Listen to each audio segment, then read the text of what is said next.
আসসালামু আলাইকুম। অনেক সময় দেখা যায় এরকমটা হয়, কোরাই 3 14 জেন যে প্রসেসরটা, কোরাই 3 14 জেন প্রসেসরটা কোরাই 9 8 জেনারেশন 9 জেনারেশন তার চেয়েও ভালো পারফরমেন্স করতেছে। এক হচ্ছে কোরাই 9 9 জেন 10 জেন প্রসেসরের কস্টটাও একটু বেশি, মোর দেন টাকাটা বেশি।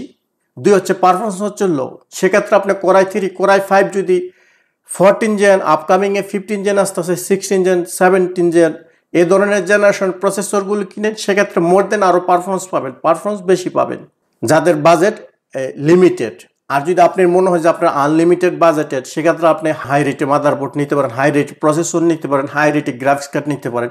আপনি যদি অ্যামাউন্টের কোনো প্রবলেম না থাকে, যদি আপনি মনে করেন যে আপনার অ্যামাউন্টটা মিড রেঞ্জে বা অ্যামাউন্টের একটু প্রবলেম আছে, সেক্ষেত্রে একটু মাদারবোর্ডে সেভ করবেন। বেসিক মানে একটা মাদারবোর্ড নেবেন বা মিড রেঞ্জের একটা প্রসেসর, একটা মিড রেঞ্জের নিলে, একটা মাদারবোর্ড মিড রেঞ্জের নিলে, নেওয়ার পরে এক্সটার্নাল একটা গ্রাফিক্স কার্ড ইউজ করবেন, সেক্ষেত্রে বেটার একটা পারফরমেন্স পাবেন। আর না হলে একটু প্রবলেম পড়তে হবে আপনাদেরকে। অনেক ল্যাপটপ দেখা গেছে অনেক লাইটলি 1.6 গিগার্স দিয়ে থাকে। এখন 1.6 গিগার্সে আপনি দেখা যায় ভালো হেভি গেমিং করবেন বা হেভি সফটওয়্যার লোড করবেন, সেক্ষেত্রে একটা ভালো স্মুথলি কিফ্রেম রেন্ডারিং পাওয়া যাচ্ছে না। কেননা গিগার্স রেটে প্রয়োজন আছে, সেটারও রিকোয়ারমেন্ট আছে। যেমন একটা সফটওয়্যার গেমের র্যামের প্রয়োজন, গ্রাফিক্স কার্ডের প্রয়োজন, ভালো স্টোরেজ প্রয়োজন, এসএসডি প্রয়োজন, সেক্ষেত্রে গিগার্স রেটেরও একটা ম্যাটার আছে। এখন ল্যাপটপে অনেক ল্যাপটপ আছে 1.6 1.8 গিগার্স দিয়ে রাখছে, অনেক লাইটলি ল্যাপটপ অফিসের কাজ করার জন্য, বেসিক কাজগুলো, প্রজেক্টের ফাইলগুলো করার জন্য, সেইগুলো দিয়ে সফটওয়্যার ইউজ করতে পারেন, বেসিক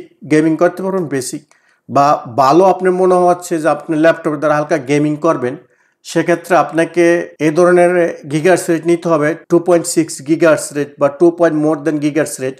সেক্ষেত্রে আপনি ভালো ল্যাপটপে একটা মোটামুটি স্পিড পাবেন যদি আপনি কোয়ালিন ফ্যান ইউজ করতে পারেন। যারা গেমার আছেন, ল্যাপটপ কিংবা ডেস্কটপে গেমিং করেন, তারা এই জিনিসটা মাথায় রাখবেন। আপনাদের বাজেট যদি মিড রেঞ্জ হয় অথবা লোয়ার হয়, সেক্ষেত্রে আপনার প্রসেসর, মাদারবোর্ড এদিক দিয়ে একটু বেসিকভাবে যদি একটু সেভ করে অ্যাভারেজ একটা কনফিগার করতে পারেন, আর একটা এক্সটার্নাল যদি গ্রাফিক্স কার্ড ইউজ করতে পারেন, সেক্ষেত্রে বেস্ট। কারণ গেমিং অথবা হেভি সফটওয়্যারের জন্য এক্সটার্নাল একটা প্রসেসরের প্রয়োজন আছে। কেননা আপনি অনেক প্রসেসরের ভিতরে ইনবিল গ্রাফিক্স কার্ড থাকে, বাট ইনবিল গ্রাফিক্স কার্ড থাকলে যখন থার্মাল পেস্টটা একটু পুরনো হয়, হিটসিংটা যখন টেম্পারেচারটা কন্ট্রোল করে না, তখন প্রসেসরের উপরে আবার টেম্পারেচার হয়ে যায় আর অটোমেটিক স্টপ হয়ে যায় ডেস্কটপ কিংবা ল্যাপটপ।